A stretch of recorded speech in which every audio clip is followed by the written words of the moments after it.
Okay, we were talking about the neighborhood kids, and what did you do in the neighborhood? Well, we helped each other with our homework, I know that. And there was Florence Bray was very good in helping you with algebra. Everybody would go to Florence for help. And the Brays lost their mother when Florence was 11 and Billy was only 7. They had a hard life. But we were a very knit, close neighborhood. Okay. Just one other question that we may have missed. You were named after? One of the Gilberts. My mother worked for the Gilberts, and they had a new baby, and her name was Barbara Louise Gilbert. So I was named after her. Okay, very good. Okay, so we were talking about the neighborhood. So tell us about your neighbors on Crocus Lawn. When we first moved there was Mr. and Mrs. O'Keefe. He was a... they lived next door? They lived next door, and he was retired from World War I. Very nice people. There was... who was on the other side of you? The other side was kind of there was the Wyatts, Dorothy and Carl Wyatt. Very nice. Across the street was McDonald's. He was a private detective, plainclothesman detective. And there was the Hansons. There was Dalrymples, and Kastners and Coatneys, Hunsingers. And behind us was the Glaffys, the German family with Martha and Matilda. The Uffermans next door, Hazel, and I went to school together, graduated together. Just a good neighborhood. Okay, and tell us about the stores that were close by. Oh, the stores was... where did you go shopping? There was Elmer's Market, and we could go, it was a store that you could get meat and vegetables and canned goods. Gerhardt's Bakery, Gerhardt's Butcher Shop. Everybody went to Gerhardt's, the German butcher shop. Rose And Drugs. where were these shops were on what street? On Wyoming. Wyoming between Crocus Lawn and Orange Lawn, yeah. Okay. Now we already talked about why you were called Bobby. You already told us where that name came from. Yeah. And more memories. Can you tell us a little bit more about getting your tonsils out? Oh, you did mention it. Yes. On the kitchen table, 5 years old, 2 doctors and a nurse drove up. And the nurse stayed with my mother till into the afternoon, so there was no bleeding in that. But it was done on the kitchen table. Okay. More memories of high school. How about your graduate? Any memories you want to share about your graduating class? Graduating class. What year was that? February 1st, 1940. It was the first class to use the auditorium. Mackenzie was built in sections. And first they had the cafeteria was built, then the library, and then the gym was built, and then the last was the auditorium. And our class was the first to walk down, and cross the stage to receive our diplomas. And up until that time, they used Cooley High School. And this was Mackenzie's on the corner of? It was down from just about a quarter of a mile down from West Chicago and Wyoming. Okay. Tell us a little bit about your reunions from your graduating class. Oh, they had a reunion every year, 5 years, 10 years, 15, and I went to all of them. Went to the 25th. Didn't you just recently go to one? I went to one, and then they started having luncheons starting maybe 18 years ago, where they would have the last Friday of September, the alumni luncheon. And you went to the last one? I went to the last one. And how many? 460 were there. And how many were from your graduating class? One. Just one besides you? One besides me. Okay. There was one from, we were 1940, one from 1939, one from 1938, and one from 37. Okay, more memories of your youth. Tell us about your search for your first job. First job? Well, the first job, after I graduated, probably in March or April of 40, there was a roofing company not very far from home, off West Chicago, I think on North Lawn, the Wallace Candler Roofing Company. And they needed a part-time girl. And it was an elderly lady that was in the office, and she didn't live far from me, so she'd pick me up, and that's where I would help her so many days a week. And then things got kind of slow, and so Ed Fisher's secretary, who kept in touch with my mom and I all the time, told me to go down to the General Motors building and put my application in wherever I could put it in. And also at the corner of Cass and the Boulevard, upstairs from DJ Healy, was an employment agency. And he says, "Oh, Barbara, go up and put your name in there." So now it's noontime, and I went up there, and there is a lady sitting behind a big desk and asked if I could type, and I said yes. And she said they need somebody at Chicago Pneumatic Tool at a corner of 2nd and Amsterdam for just temporary, a temporary typist for inventory.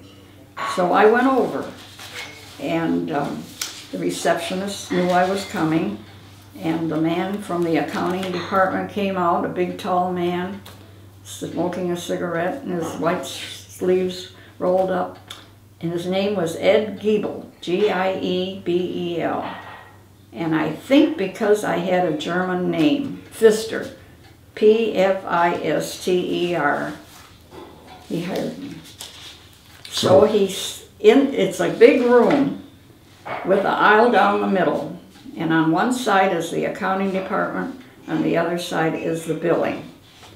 So he set me down at a desk, and ahead of me was the head of the billing department, Hope Christian Clark, who smoked cigars. Behind me was the office manager, Charlie Fay. They brought out a big typewriter with a large carriage and trays of files and this big long paper, about 48 lines, and I started typing. And I didn't know what I was typing because it was female screw and male screw. And I thought, what kind of a place am I working in? Before I left to look for a job, I told my mother, I'm not coming home until I have a job. I went home and I said, I have a job. She said, where is it? I said, I don't know. It's some sort of a tool company. I don't know. So she said, is it Chicago Pneumatic? Yes. The same plant was in Fraserboro, bombed during World War II. So I started typing. In about 3 weeks, the inventory was done or whatever, and he put me over into the accounting department. And I thought, I've got to get downtown and start learning a comptometer and an adding machine, because that's what we were going to work on. And that's how I started. And at Christmas time, they gave out bonuses.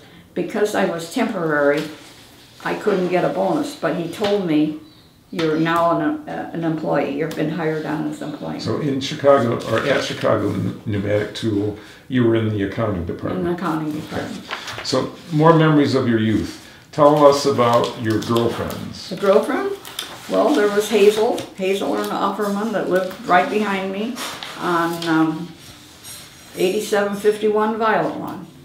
There was Martha and Matilda Glaffey, 8743 Violet Lawn. Helen Coatney was down a few doors from us on Crocus Lawn. The Kastner children. We all went to Mackenzie, and there was Virginia Penny, and there was, just a number. We all went to Mackenzie. More memories of Detroit. Tell us about the trips that you made with your girlfriends to Rouge Park. Oh, we would ride our bikes to Rouge Park, pack a lunch, and go out there and have a picnic and think. And Rouge Park was a few miles away. We didn't think anything about riding to Rouge Park. No, we wouldn't take the bus. We rode our bikes. Okay, more memories of Detroit, and specifically J.L. Hudson's.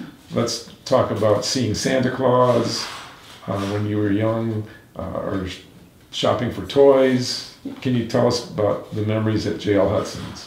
What was it, on the 12th floor or the 13th floor was the toy department. The dining room was on the upstairs there. Every floor was, you shopped on. Every floor was, the 4th floor, they had a beautiful restroom. That's where the boys department was, the men's department. The china was on the 10th floor. You go up there, we ordered our dishes from there. So did you see Santa there? Oh yes, many times. How did you get there? Sometimes, well, at first you had the streetcar, and then they came with the buses, so you either had the choice of a streetcar or a bus. Okay. Did you go there with your mom? Oh, always. Okay. Have lunch there? Yes, lunch, always lunch there, Shopping? up in the dining room. We would take Tom.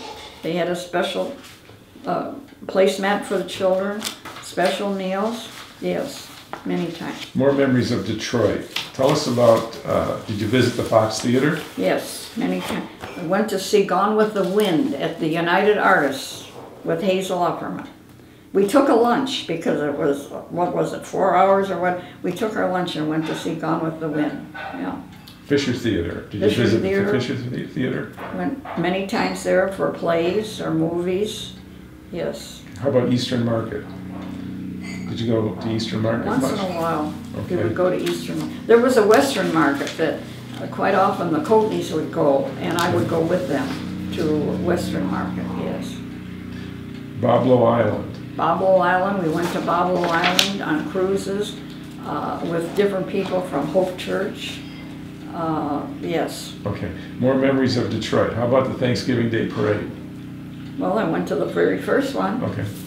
And the GM building, you talked about that. Gee, that's where our what do you call it? Homecoming. No, the No, your prom. prom. The prom was in the General Motors ballroom. Prom was in the General Motors ballroom. How about Saunders? Saunders ice cream, hot fudge sundae, tuna fish sandwiches. Yeah. Okay. How about Briggs Stadium? Briggs Stadium, went with my father to Briggs, and sometimes Grandma and Grandpa Pfister, on their way back from Florida, would stop with us and go to the ball game with us. Yes. Okay. So you went to the stadium when it was called Briggs Stadium. Yes, I You did. went to Tiger Stadium. Yes, went to Tiger Stadium. And how about the Olympia? Olympia, we would go down to the hockey game, take the bus or the streetcar down, and when we would come out, the buses were waiting for us, and we would take them home to Wyoming and then walk home. Okay, Yeah. let's shift gears a little bit and talk about how you met Johnny. Where did you meet and how did you meet? Okay, he graduated in June of '40 from Catawissa High School. He was the president of his class. And Aunt Laura and Uncle Paul.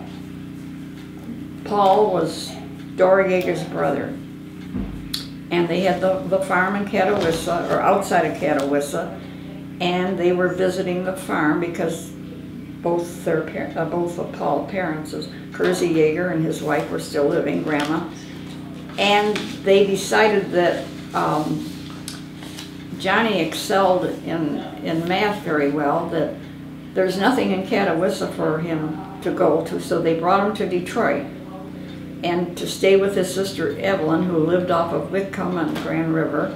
And they took him down to Walsh College and registered him there for night school. And Laura worked in the billing department of Chicago Pneumatic.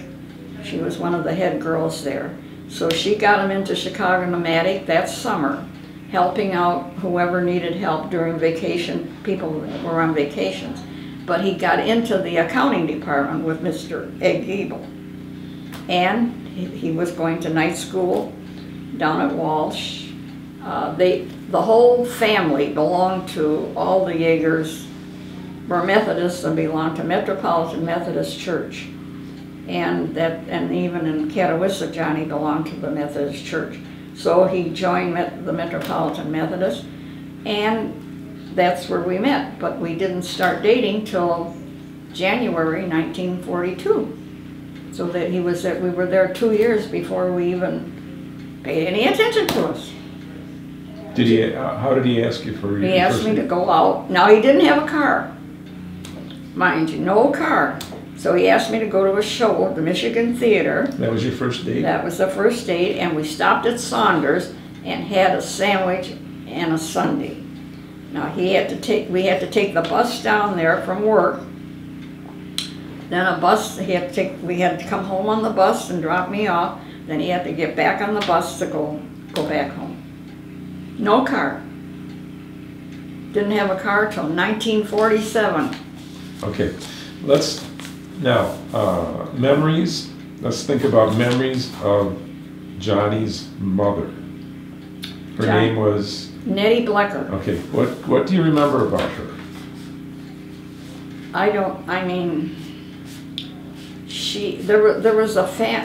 There was 7 children in his family. Ida, Sarah, Evelyn, Glenn, Merle, Johnny, and Arlene. And the mother had an operation when Johnny was 5 years old, and it wasn't successful.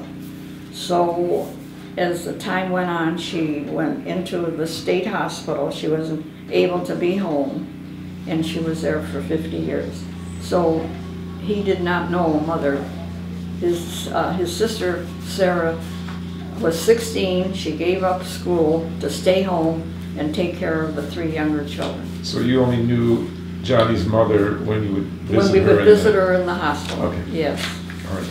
Memories of Johnny's father. What can you tell me about Johnny's father?